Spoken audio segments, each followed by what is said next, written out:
Good evening to everyone from the Munich City Library. So, hello to everyone.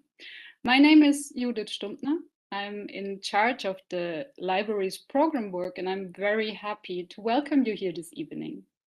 What we see and hear tonight is the second part of a new series of events that the Munich City Library is organizing as part of its work focus, democracy. In the coming month, we want to look east from Munich and seek conversations about literature and democracy between Prague and Kiev, between Warsaw, Minsk, and Sofia. The focus of the series of events is what still divides the two parts of Europe and what connects them. We'll talk about the new perspectives that open up when we look at the discourses about a united Europe in the East and talk about how Central Eastern European literature reflects on them. We started a few weeks ago with a very interesting talk between Ivan Krastev and Maria Janine Kalic. If you're interested, you find the video on our YouTube channel. Today, our guest is Viktor Martinovich, a well-known author from Belarus, who will talk about and read from his latest book, Revolution, a book which focuses on a, let's say, very universal topic, the essence of power and the question what power once gained does to people. The talk is led by Claudia Dathe, cultural scientist, curator, and literary translator from Russian and Ukrainian authors. Two short passages of the book, Revolution, will come to life when actor Niels Strong reads them to us. Thank you very much to the three of you for your time. I'm very much looking forward to the talk. Before I hand over to Claudia, I would like to thank our cooperation partners who, with their ideas and support, made this new series of events, which we call Fahrtrichtung Ost, possible. It's the Association Mittelpunkt Europa, the Institute for German Culture and History of Southeast Europe at the Ludwig Maximilian University Munich, and the Adalbert Stifter Association. And if you, dear listeners, want to contribute or raise questions, you can do so via the chat function on YouTube. We will include your questions in the conversation during the course of the evening. Now I wish all of us an interesting evening, and I hand over to Claudia. So have fun, enjoy the evening, and Claudia, if you may. Thank you very much, Judith, for the invitation and for the possibility to lead this evening and to have the talk with Viktor Martinovich today. I think it's a great opportunity to have this discussion today.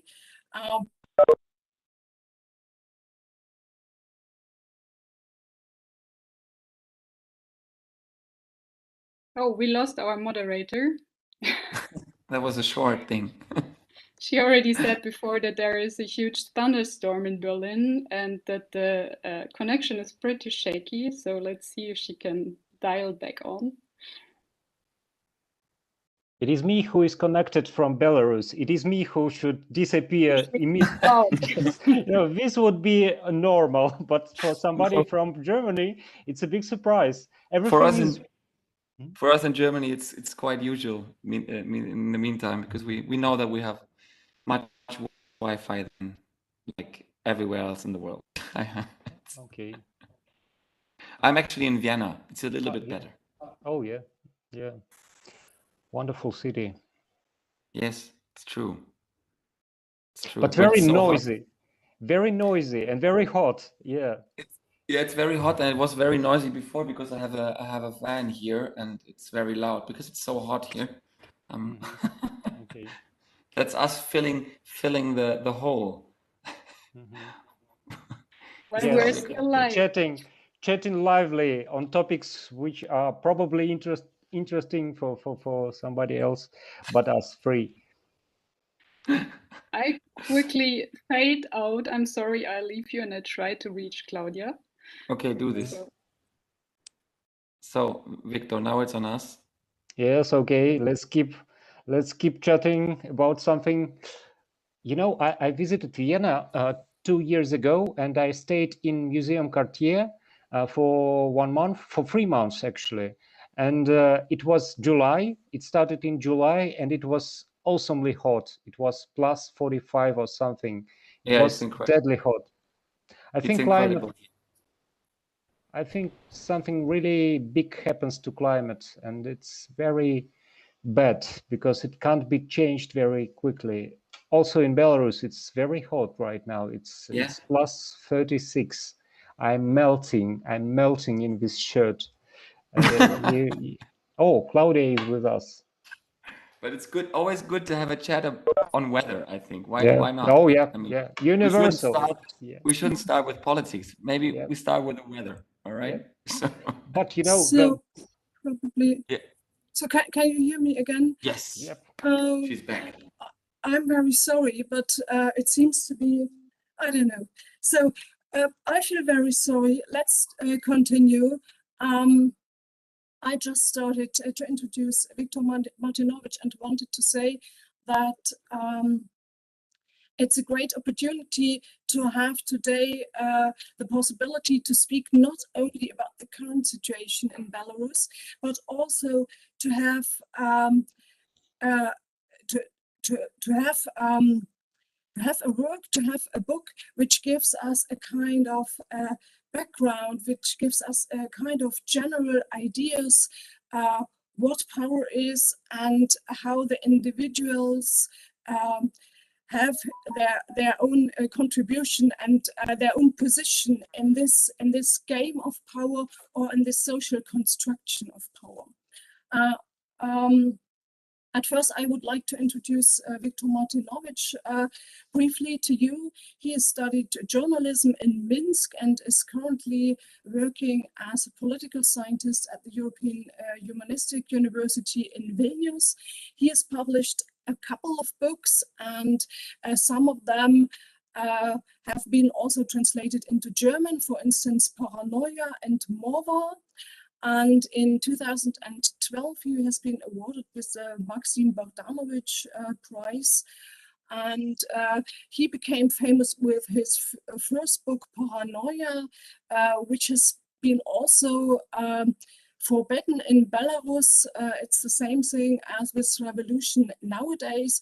And after a short introduction into the novel, we would like to talk about why the novel has been forbidden and which other parts of the work could be interesting for our imagination and for our understanding for the current situation today. So welcome to you, Viktor Martinovich. I'm very glad that we can have this discussion today in virtually speaking Munich at the Munich Library. So let me give you a short introduction into the book. So we meet Mikhail Alexandrovich German. He is a researcher and lecturer at a private Moscow university, and there he teaches architectural semiotics.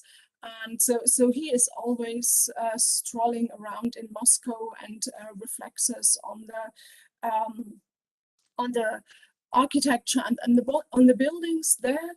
And eventually he gets involved into an accident, and as a consequence of this accident he is suggested to join a secret society. And as for the first sight, it is not his own decision to join them because he is in a lack of money and has to pay the money back.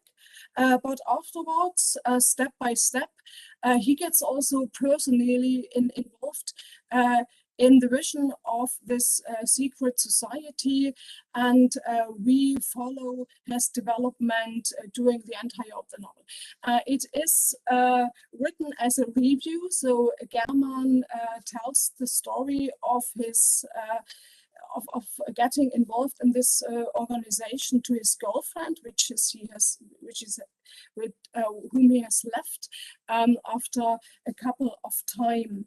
And he fulfills a lot of tasks of the organization, mostly illegal ones, and gets to know also the boss of the organization. But in general, it's a very vague situation and a very vague picture we get from this secret society. Viktor, I would like to ask you at the first moment, how would you describe Michael's character? What is his status at the university? Well, it is very important for me that he's an intellectual. He's not. When I was starting to build up the plot devoted to the power, devoted to the situation when you have to obey the orders, I had to choose somebody who would be very reflective. If I took the soldier or police officer, that would be natural for them to follow the orders.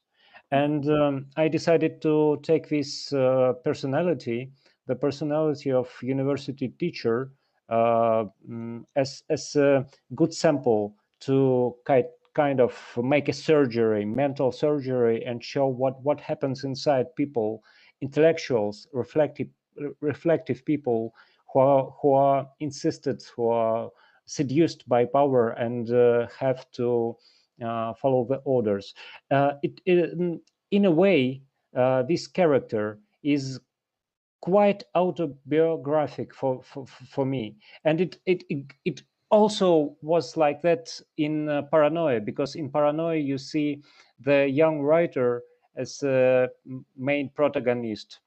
In the Revolution, you see the not that young associate professor of a university, and I recognize myself at him, at Mikhail German, and at his reactions.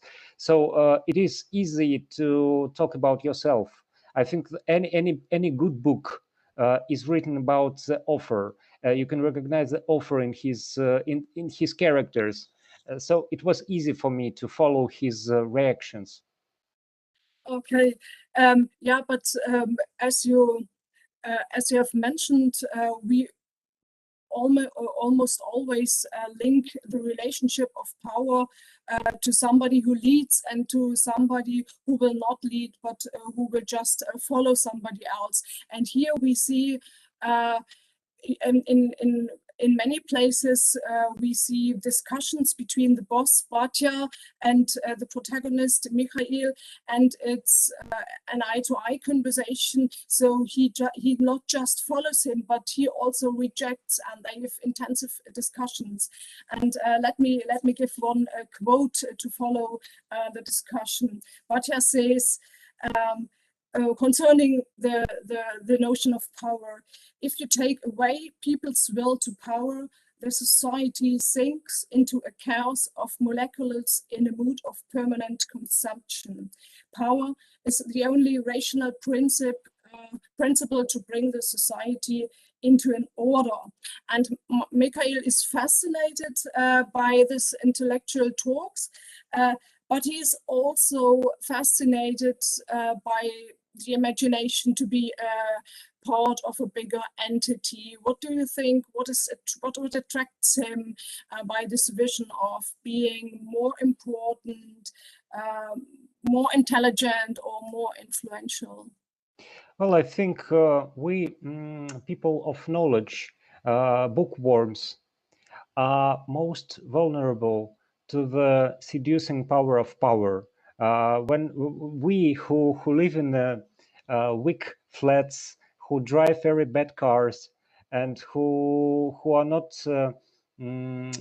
famous and who are not influential, are very easily become very vulnerable when somebody comes to you and present you a good car and a good possibility to kind of to do a good money, for example.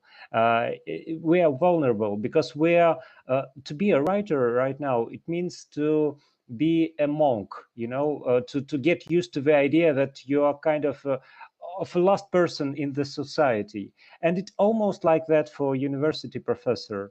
We live in the world where university professors are not that popular as it was 100 years ago, or during the Frankfurt School, when philosophers were the rock stars.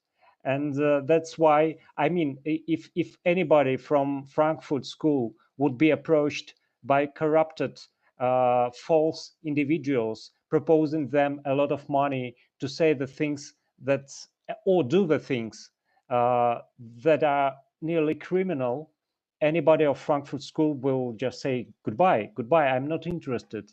And now we're very vulnerable, very, you know, we're expecting constantly during all our lives, we're expecting kind of not the fame, but just a little bit of attention. And when we get this attention, we're so happy. We're so happy. That's yeah, it's quite bad, by the way, quite bad. Yeah, I think the question of attention is a really central and general one nowadays. And as I understood it, Michael is less attracted by the money and the material contributions he gets, but more by the idea of being a part of a bigger vision of a more important institution.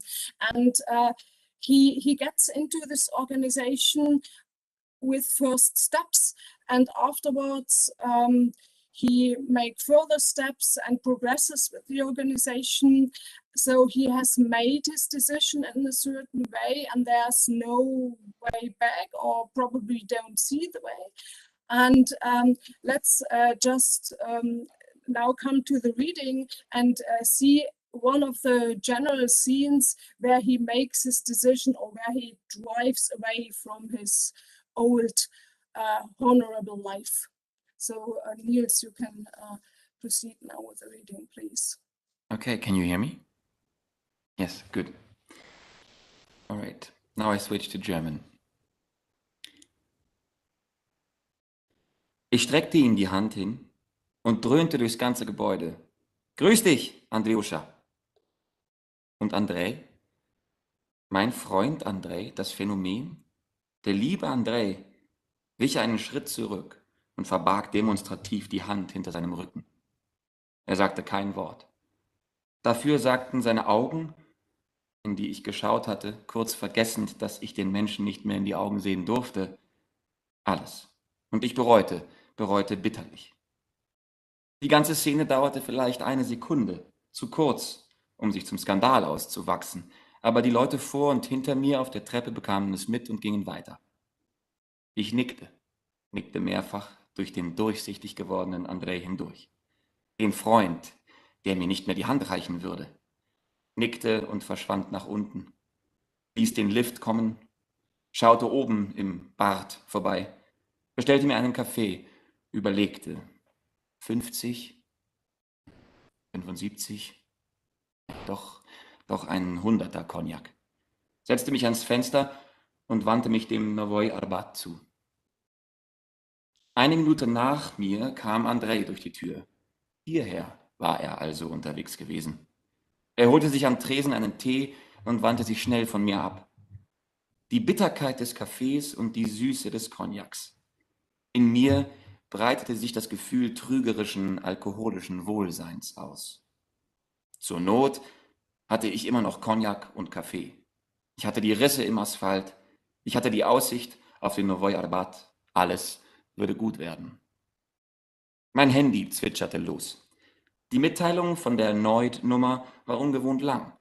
Du gehst runter, fährst auf den Ring, vom Ring auf die Warschawskaja Chaussee, weiter bis Podolsk, nach Podolsk rein, über die Brücke, dann ab nach Dubravice, bis Dubravice vorbei am Gutshaus, weiter über den Hügel. Da wirst du erwartet. Der Cognac schwappte ins Blut und zeichnete die harten Kanten der Realität weich. Mein Mercedes GLK stand einsam in der für 50 Fahrzeuge ausgelegten Tiefgarage. Als Soros diesen Bau plante, hatte er nicht berücksichtigt, dass die russische Professorenschaft eher selten mit Privatautos ausgestattet war. Der hallige Raum wurde erfüllt vom vielfach verstärkten Aufschrei der Entriegelung, dann einsteigen, hinein in den Duft von Leder mit einem Hauch Parfum, die Schlüssel ins Zündschloss. Wenn du dich in Moskau betrunken ans Steuer setzt, kommt es entscheidend darauf an, die richtige Musik zu wählen. Im Wechsler erwarteten Queen und Placebo, zu melodramatisch für einen jähen, sinnlosen Tod. Propellerheads, Benny Benassi, Fatboy Slim, das kam der Sache schon näher. Und da war ja auch schon der Volltreffer. Prodigy. Ich jagte die geschwungene Auffahrt zu den wilden Tarantella-Klängen von Invaders Must Die hinauf, ohne das Licht einzuschalten oder mich anzuschnallen. Dämlich, sich anzuschnallen, wenn man sich betrunken ans Steuer setzt. Ich schoss aus der Tiefgarage gleich auf die zweite Fahrspur, ohne Kontrollblick nach links und hoppla, da schlingerte doch tatsächlich mit Schlagseite im Sturzflug ein Lader vorbei, der bei seinem Ausweichmanöver um ein Haar mit einem vor mir zusammengestoßen wäre. Aber das ist deren Problem. Ich schluckte und drehte die Musik auf. So hatte ich keine Angst. Ich stieg aufs Gas, beschleunigte, ließ die krauchenden Insekten hinter mir, pflügte über Doppellinien, flog über Brücken, hupte, fluchte heiser und lachte, wenn einer so richtig knapp an mir vorbeipfiff. Ich bog auf den Ring ein. Mit ein paar Klicks jagte ich die Tracks zu Smack My Bitch Up hoch. In den Ohren schrillende, wie Schmirgelpapier über die Nerven schabende Elektrobeats, dazu eine Straße ins Unbekannte. Vielleicht zu den nächsten Schandtaten. Aber das spielte jetzt keine Rolle. Viel wichtiger war, dass über Moskau das hier am häufigsten anzutreffende Wetter hing. Graue, drückende Wolken, die ab und zu in Nieselregen ausbrachen. Wolken wie eine Plattenbausiedlung aus der Chruschtschow-Zeit. Wolken, die dich als fette Berliner Mauer gegen das Himmel abschirmen. Kein Spalt, kein Sichtfenster gab es in dieser Mauer. Im Gegenteil. Am Horizont ragten überall die MG-Türme der Fabrikschlote auf und stützten den Betonhimmel. Ich jagte zur Musik von Hysterikern und Idioten durch diese totalitäre Schönheit. Und das tolldreiste Smack My Bitch Up brodelte als gefährliches Rauschgift in meinem Blut. Ich konnte spüren, wie meine Venen, Gefäße, Kapillaren Zentimeter und Zentimeter gereinigt wurden von allem, womit ich in dieses Auto gestiegen war. Von der Kränkung, von der verratenen Freundschaft, von Bedauern, von traumatisierter Menschlichkeit, von Reue. Oh, diese Musik in Kombination mit dem Stahlbetonhimmel und den zerfallenen Fabriken half hervorragend gegen die Reue. Dafür strömte in meine Arterien und Venen, in meine Kapillaren, mein Herz, in Lunge und Magen die Wut ein. Sie überschwemmte alles in mir, unmittelbar aus der Musik heraus. Immer wieder wechselte ich jäh die Spur, dass die Autos hinter mir bremsen mussten und fuhr den Mittelfinger aus, wenn ganz rechts außen jemand aufblendete, damit ich die Bahn freigab. Hol euch alle der Teufel! Fick dich ins Knie, André, mit deiner Prinzipienreiterei. Mit deiner hinter dem Rücken versteckten Hand. Fick dich ins Knie, Brillenmann. Wenn du reingerasselt bist, musst du einem hohen Tier in die Quere gekommen sein. Verdenkt man und nicht draufhalten und aufblenden, wie der verfickte Lexus hinter mir. Prodigy ist die perfekte Musik für alle bösen Geister, für Killer, für Denunzianten, für alle, die eine Kränkung in Wut verwandeln müssen. Noch weiter durchtreten. 160.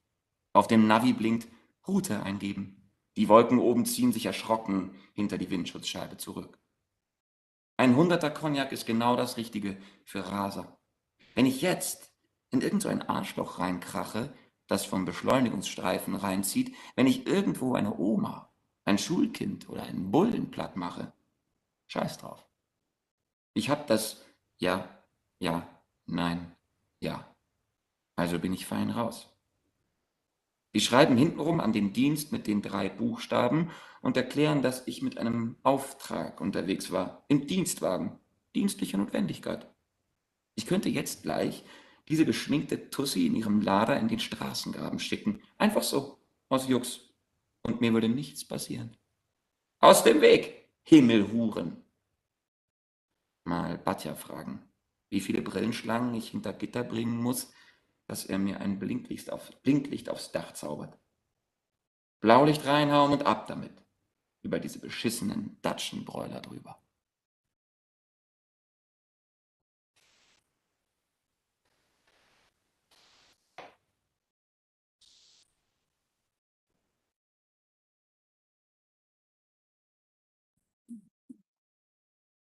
Thank you very much, Niels, for the reading. And let's continue with 2 questions from the chat. there was one question about the reception of the book in Belarus and how the administration and the administration has reacted to the book. Maybe you can just, in a few words, say how it looks like today. Mm-hmm. Well,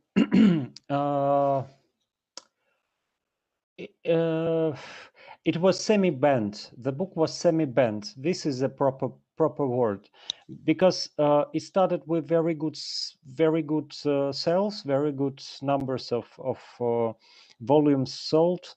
We had to we were out of stock in 3 days with the starting circulation of 2000, and that was very good for Belarus to sell 2,000 copies in 3 days. And then we made an extra printing of 3,000, and it was also over. And so it was rapidly sold, and I received a lot of good commentaries, but a lot of readers were disappointed by the pessimistic tone of this book. They were expecting to read something like encouraging, like something about revolution, but the name of this book is kind of sarcasm. The main plot is about the impossibility of revolution, not about revolution as it is. And then in January, the financial police came to my publisher, and they took him in a custody for a couple of hours. They interrogated him, and they took all the copies of Revolution they found in the publishing house, and it was only 600, I guess. And then they came to the main online book distributor, Knihy, and they took all the copies of this book they found in the stock of this Knihy. And that moment was very depressing for me, because the next point, the next address of their visit should be me. And yeah, I was sleeping for a couple of months. Well, first 2 weeks I couldn't sleep at all, and it was something, because I know exactly what happens to somebody after 4 nights without sleep. You become almost hallucinogenic. You do not control yourself. First night first night of insomnia of that kind, this nervous insomnia, you lose the opportunity to drive the car, and after the third night without sleep, you can't even walk the street. It was pretty terrible. And after a couple of weeks, I started to have a night's sleep, and I was sleeping with an emergency bag, the goods packed for the immediate arrest. They usually come at night, so you should get prepared. And the bag was full of warm clothes, because you have to have a lot of warm clothes to be imprisoned in Belarus in February or in March even. And surprisingly, the voice of reason, probably the voice of reason, somehow told them that this book is not about it's not encouraging to revolution. It's kind of fictional reflection, philosophical also reflection about the nature of power and who you would be if you will punish the author of that kind of books. So, but probably I'm just staying in line, these days we all have the feeling that it's kind of mixture of Russian roulette game and staying in line to be imprisoned. So probably one day, I don't want to be imprisoned, but yeah, I pretty much aware that it can unfortunately happen. Yeah, so this is the idea how it was received in Belarus. It was very positively received by public, but unfortunately it was semi-banned and until now, after 6 months of this semi-ban, they didn't give back the books to my publisher. So my publishers he is not able to pay me for this success he had during first months, Okay, unfortunately.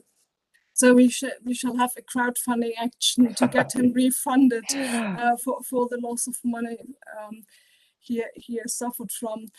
But I think it is a very important point you've said, that some of the readers were disappointed because actually there are no direct revolutionary activities in the book. But if you take a very philosophical and an administrative view on the things which are going on, you understand that it is an revolution because to a certain extent the main hero solves the problem of the power in the organization, not in a democratic and not in a general way, but very dramatic, and by using all the power he gains up to this moment. So it is a kind of revolution, but not including a huge number of people on the street, let's say. And that's the point I would like to come back to these notions of power you mentioned. One important point of the book is that the main hero and the boss, Batya, they very often discuss these issues of power. And Batya mentions, for instance, the notion of Foucault, but there figures also the notion of Nietzsche, his will to power, and I would like to compare two other notions of power and to get an idea of where the direction of the book goes. So Max Weber says power means any chance to assert one's own will against a position within a social relationship. And Hannah Arendt says power does not really belong to anyone. It arises between people when they act together, and it disappears as soon as they dispense. So Weber and Arendt, they focus on the social relationship or on the social aspect of power. They tell us that power only arises when people come together. And I would like to ask you, how do you see these mechanisms of power, and why was it so important for you to include this very specific view of power via an individual person and not via a mass or via an overview of an organization? Mm-hmm. Thank you, Claudia, for very deep and very cool question. What I had to keep in my mind is that in the face of Batya, we see not the proper lecturer, not the proper intellectual, not intellectual at all. His backgrounds are very Soviet, and these Soviet rulers, I feel that they would be very allergic to Hannah Arendt if they knew who Hannah Arendt is, because they're quite illiterate. So when I was looking for the theoretical frame for this pretty freely plot, I stopped at Nietzsche, because Nietzsche is okay for this type of rulers. Nietzsche is good. I think Heidegger is even better, but I can hardly imagine Batya reading Heidegger. But Nietzsche is very simple, and they all were very fond of Nietzsche because it was probably the only one philosopher accepted in these Soviet schools of power. Of course, Machiavelli would also be very, very good in this case, but I didn't want to romanticize the power, and I didn't want to play this game of Machiavelli. I wanted to take Nietzsche, the darkest parts of Nietzsche, and I wanted to kind of reverse these parts. And when we talk about this will to power from Nietzsche, we have to remember that in this book, will to power is reversed to the will to abeyance, will to be commanded by somebody, and it quite simple, and I would say I would even say primitive. in comparison to the concepts of Max Weber and Hannah Arendt. But in a way, I think what Soviets did was was comparable to what Hannah Arendt was fighting with. Mm-hmm. And I was wondering why you included these discussions directly in the book. I mean, you could have also shown the characters just acting under the lines of Nietzsche or Weber. Why was it so important for you to show these motivations via direct dialogues? Well, very good again, very good question. It would be much easier to read this book if I would skip this theoretical part. But you know, it's kind of Russian tradition. I grew up on Dostoevsky's books, and I didn't want to make it easier to reader to receive this text.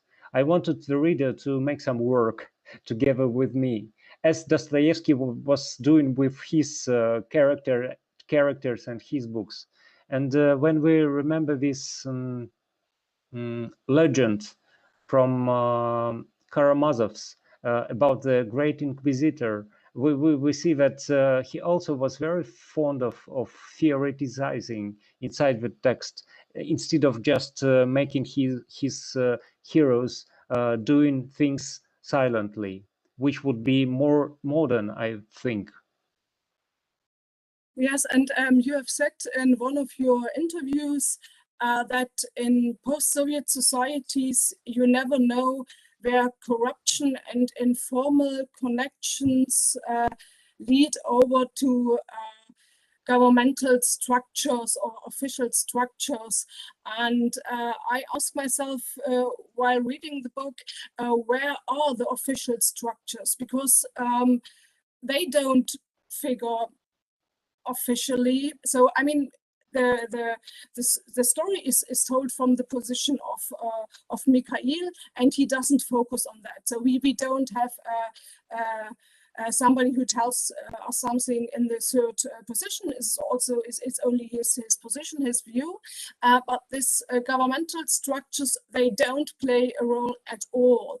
And I thought, to a certain extent, the book is universal because it doesn't speak only about the Soviet people, but about the general the general drive of individuals to gain power. But in this point, I ask myself if this was driven by your observations in the post-Soviet society, that the governmental structures to a certain extent doesn't exist at all. No, yes, you know, I do not know. I mean, I know the theoretical part, I know the Wikipedia part, but I do not know how it works in Germany or in Austria. But I know exactly how it works in Russia or Belarus. And I could only write about Belarus and Russia, which is in the dimension of the relations in power, they are the same. And Ukraine also, very, very much about it. So when we see Russia or Belarus, you see very strong state. The state which insists that it is very strong, that anybody, the individual, should obey and can be pressed out to the death by this state.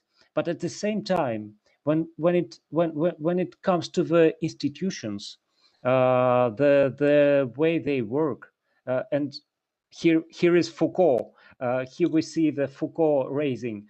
We see that there is no such thing as the state here, because everything is deconstructed to the level of our personal relations.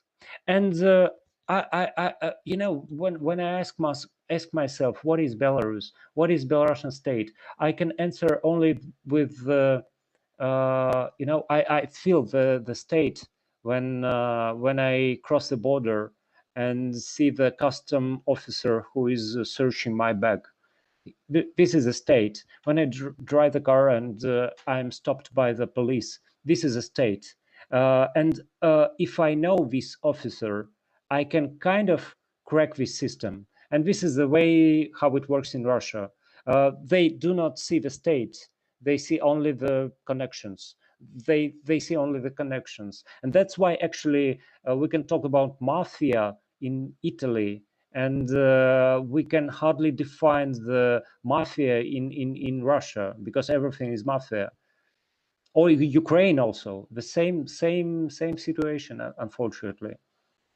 I mean, it's the true point which Weber pointed out, that he wanted to transfer the power from individuals to institutions, and to a certain extent, I would say, when I compare, for instance, Ukraine and Germany, I would say to a certain extent that works in Germany. So this division of power and the rules the state fulfills, but it is very interesting, or to my mind, the question of institution and of functioning institutions is one of the main questions of all the revolutions we have seen in Ukraine. We see it in Belarus, we saw it in Georgia. So if the corrupt system and the contribution to the individual connections remain, we won't see any significant changes in the society.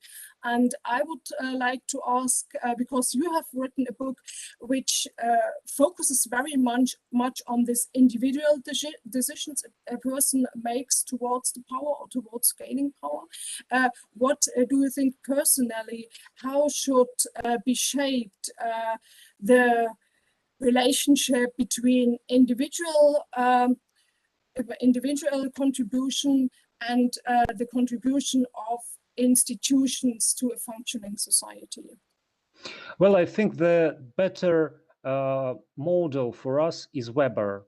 Weber is, when I read Weber about bureaucracy, I have a feeling that he's very idealistic. But then I come to Germany or to Lithuania even, and I see that actually all the features attributed by Weber to bureaucracy, they can work, and they can work easily. I think I think that Weber was kind of the response of nature to situation before Weber, to this semi-aristocratic community when everything is moved and solved by personal connection. And Weber is gifted answer to this situation. When you have to kind of repair post-Soviet communities, you have to start with Weber. You have to start with this feature of bureaucracies. You have to tell them about working in shifts, about the fields of your power empowerment, and so on and so on. So I think Weber is very good for this.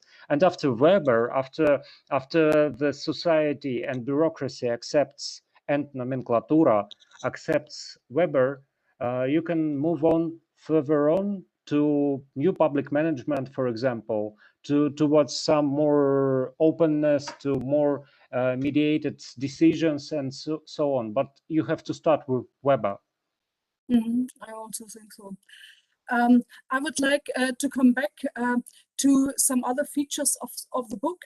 One interesting approach you make is that the protagonist, we've read it in the paragraph Niels presented to us, the protagonist always pays attention to the architecture and to the buildings, and he always comments them. And by contrast to that, this secret organization, this secret society, doesn't have a location, so they are always moving around, and they don't have symbols or significant buildings which one could see or recognize. So why did you decide to have this visual contrast of an architectural symbiote with this organization which doesn't have a place. Mm-hmm. You know, this observation, Claudia, is very brilliant, because even for me, it was not obvious. It wasn't obvious, this contradiction between the invisible society he enters and the way he receives the world. So I didn't do this by intention, but when you noticed it, I understood that it's quite cool that these two worlds are contradicted. But at the same moment, you know, the world of old German, of this German, the main protagonist in the beginning, is very contradictory to the world of German after entering the organization. So it's the past and future, the old German who is inserted into the magical forest of city of Moscow, who enjoys the buildings, and he feels the happiness out of these buildings. You know, we can see how he enjoys the observations of these columns and portiques and roofs and everything, and then he receives the enjoyment, he receives joy only in the relations of power, only in good cars, in money, and so on. So he loses his previous self, who was much more complicated than the creature that we see at the end of the book. And it's good that you noticed it, because, and it's good that this contradiction somehow implanted in the plot. Yes, and maybe we can also switch over to another interesting moment of the book. This is your intertextual contribution to Master and Margarita from Bulgakov, because our protagonist, his name is Mikhail Alexandrovich, what is also the name of the protagonist by at Bulgakov, and the boss, Batya, he has got his flat in opposite to the patriarch pools, which also figure at the beginning of Master and Margarita.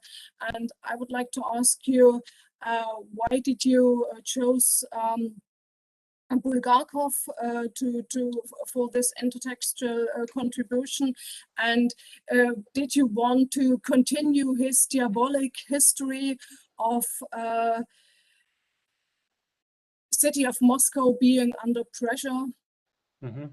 Thank you. When, you know, if you ask myself, what is the best book to read about situation in Belarus last 7 months, I would say it's Master and Margarita by Bulgakov. And it was like that even before. And this book is also very good for understanding actual current situation in Russia, because usually Bulgakov's main novel is read as something devoted to devil, but it's not only about devil. Devil is of course very important, but I think the main story in this book is about fear, is about the fear, and fear is the main actor of this book. And you have to just read it a second time to understand it. And that's why I wanted to popularize this book. And the second level of my interest to Bulgakov is that, you know, it's you can see Volant in Batya. He's as sweet-mouthed as Volant. He's as seductive as Volant. And that's why I think Bulgakov was very important here, because despite the difference in the plot and in the time and in the set, it's kind of Master and Margarita told again. Mm-hmm. Okay, so we have still some questions in the chat. Does, in the view of Viktor, the individual have a chance against such a state? that means Russian or Belarusian totalitarian state? Can people shape their life? Well, unfortunately, I think that well, actually, not.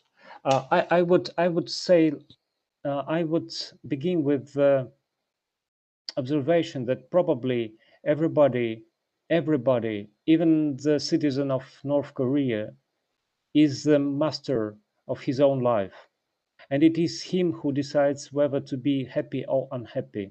It is he who decides whether to be political or unpolitical. It is he who decides whether to get to allow yourself to go on the streets and then go to prison or not.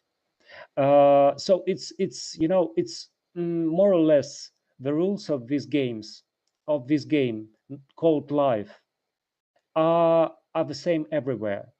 The problem is that the rules, the number of laws which you can see in Germany is very few in comparison to the laws we had 5 years ago.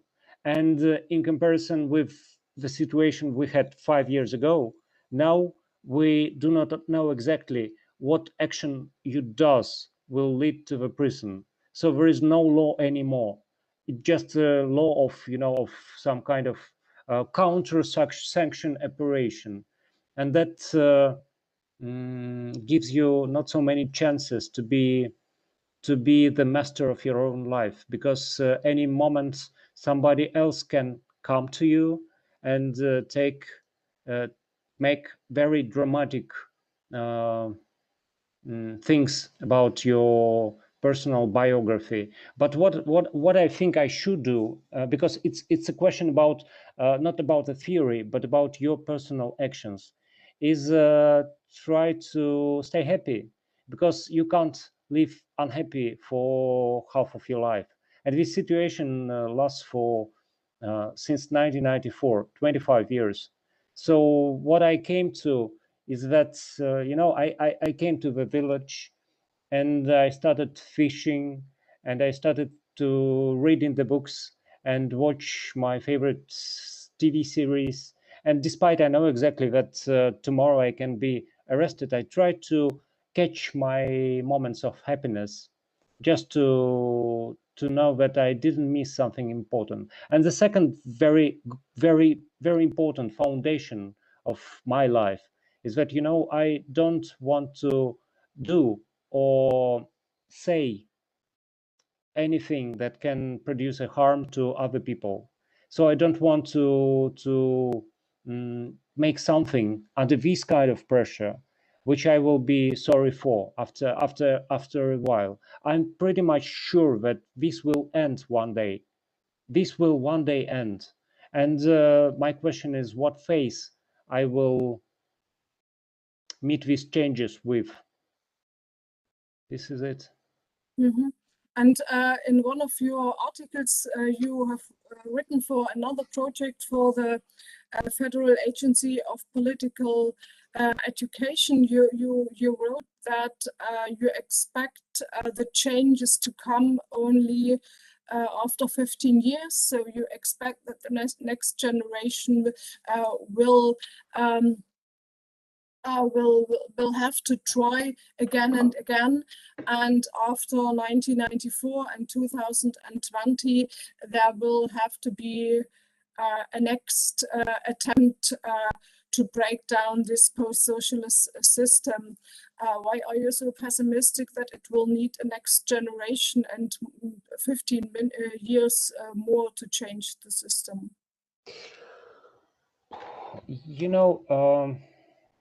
Even if our current government resigns, we will have the same set of minds of people. It is not Lukashenko who is the main problem. The main problem is that people in 1994 having all opportunities to vote for a proper leader, not populistic, not dictatorial, voted for him. And that was the last democratic elections we ever had. And these elections in 1994 were very free and fair. They were very free and fair. I can guarantee it to you because I was kind of observator. It was my late school time, so I was following these elections very attentively. So if the set of mind is the same, why should we expect some miracle?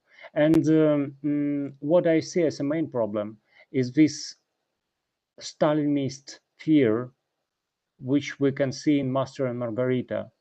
While the fear is with us, we can't wait for some kind of changes, because the changes are produced not by the slaves, but by the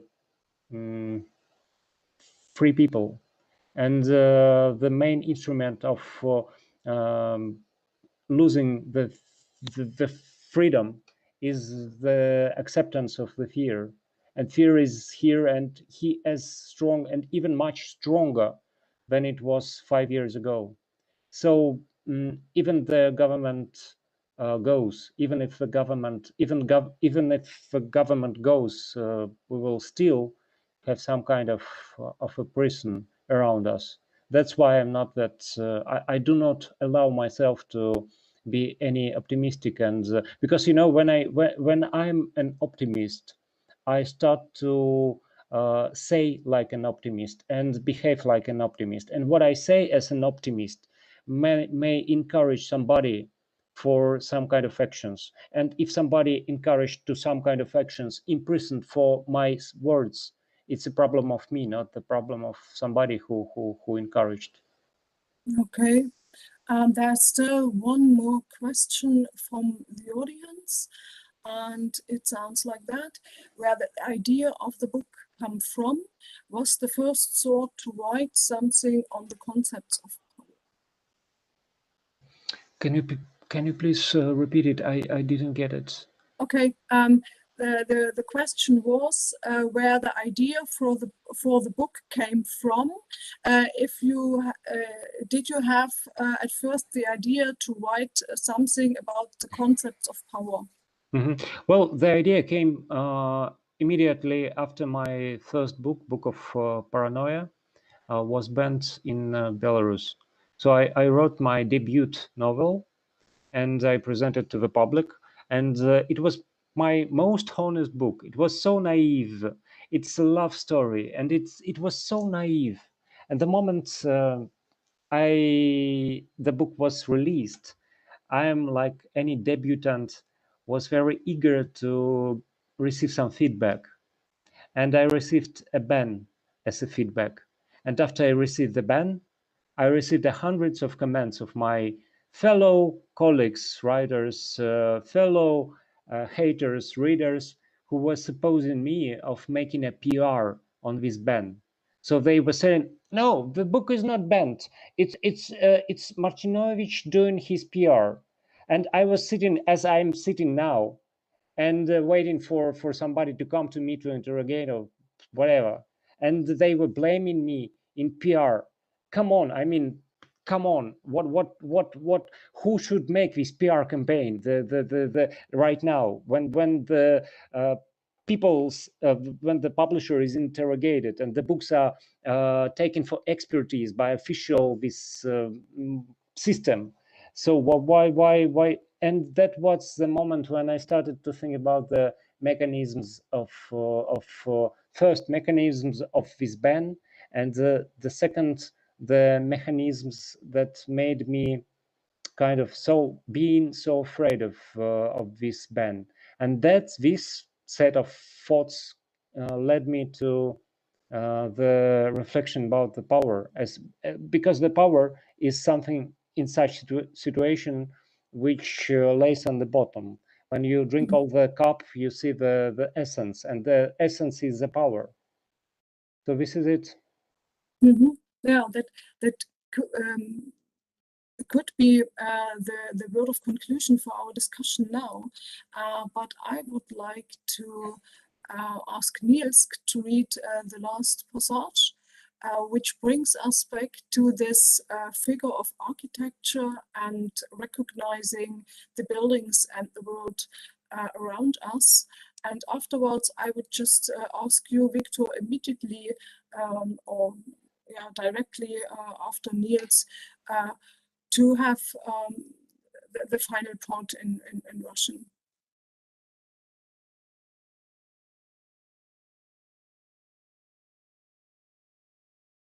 Can you hear me? Yes. Okay.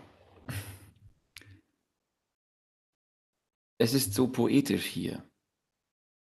Weißt du noch? Bei Sonnenuntergang? Hoch über der Stadt. Auf der Steinterrasse eines der schönsten Gebäude Moskaus. Die Stadt bis fast an ihre Grenzen zu überschauen. Aber egal. Der Mensch, den diese Texte anrühren konnten, existiert nicht mehr. Ich lebte einmal in einer Stadt, in der die Architektur exotische Blüten trieb und zu mir sprach. Die Stadt gibt es nicht mehr und auch nicht dieses Ich. Meine Stadt besteht aus grauen Mauern, die teilweise mir gehören und teilweise nicht. Punkt. Mag sein, ich bin primitiver geworden. Ach, drauf geschissen. 2 Stockwerke über mir ist auf dem Turmsims eine Figur schön zu sehen. Eine der Statuen, mit denen das Hochhaus... Habe ich unterbrochen? Nein, Verzeihung. Hier, komisches Geräusch. Ich beginne noch einmal. 2 Stockwerke über mir ist auf dem Turmsims eine Figur schön zu sehen. Eine der Statuen, mit denen das Hochhaus so reich geschmückt ist. Die Tolle in Nachkriegsmanier flott aus der Stirn gekämmt, die Jacke lässig wie ein Kosakenmantel über die Schulter geworfen. Die Gottheit hat ebenmäßige Züge, eine gerade Nase, fotogene Wangenknochen.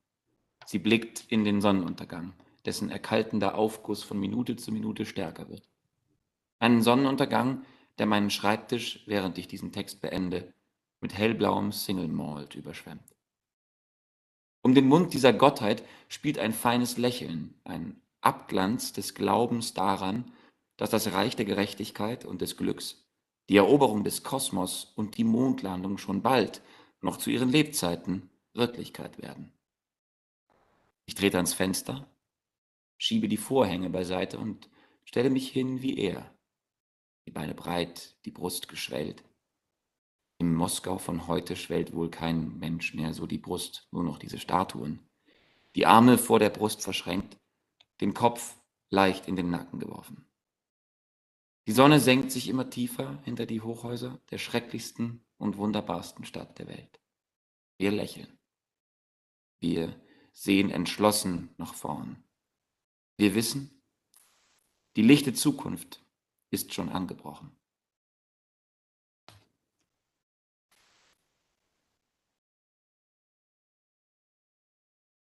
I was following you in Russian, not knowing a word in German, and it was very interesting. It was very touchy. I felt something. So, okay. 2 ярусами выше, на карнизе башни, хорошо видна фигура. Одна из тех статуй, которыми богато украшена высотка. Помнишь, я говорил тебе, сталинская барокко? Сложно понять, что точно хотел изобразить скульптор. Интерпретанты, позволяющие декодировать визуальное послание художников сталинской эпохи, уже давно затерялись в архивах, а многие из этих скульпторов закончили свои жизни, выгрызая стылый мох из соловецкой земли. Но ряд признаков, таких как пышная, но аккуратно убранная со лба, зачесанная назад на послевоенный манер шевелюра, руки с тонкими пальцами, пиджак, снятый с плеч и небрежно буркой закинутый на плечи, позволяют заключить, что фигура олицетворяет творческого интеллигента. В случае, если бы интеллигент был техническим, в руку непременно вставили бы линейку или циркуль. У него ровные черты лица, прямой нос, фотогеничные скулы. Он смотрит в сторону заката, в стынущем кипятке которого с каждым моментом становится все больше заварки. Заката, заливающего стол, за которым я дописываю этот текст ровным чайным светом. На его лице играет светлая улыбка человека, верящего в то, что светлое будущее, царство всеобщего счастья, покорение космоса, высадка на Луну, время изобилия, достатка уже очень скоро, уже при его жизни обязательно наступит. Я подхожу к окну, раздвигаю шторы и становлюсь у стекла так, как стоит он. Ноги широко расставлены, грудь выпечена. Пожалуй, никто больше в современной Москве так не выпячивает грудь, только эти статуи. Руки скрещены на груди, голова чуть откинута назад. Солнце опускается все ниже за многоэтажки этого самого ужасного и самого прекрасного города на земле. И вот вместе мы провожаем еще один вечер. Мы улыбаемся. Мы дышим глубоко и радостно, глядя на лежащий у наших ног мир. Мы знаем, что светлое будущее уже наступило. Thank you. Спасибо.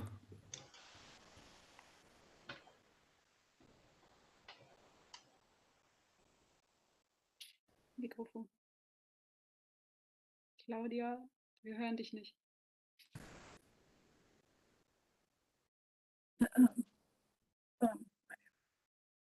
Sorry for this technical interruption.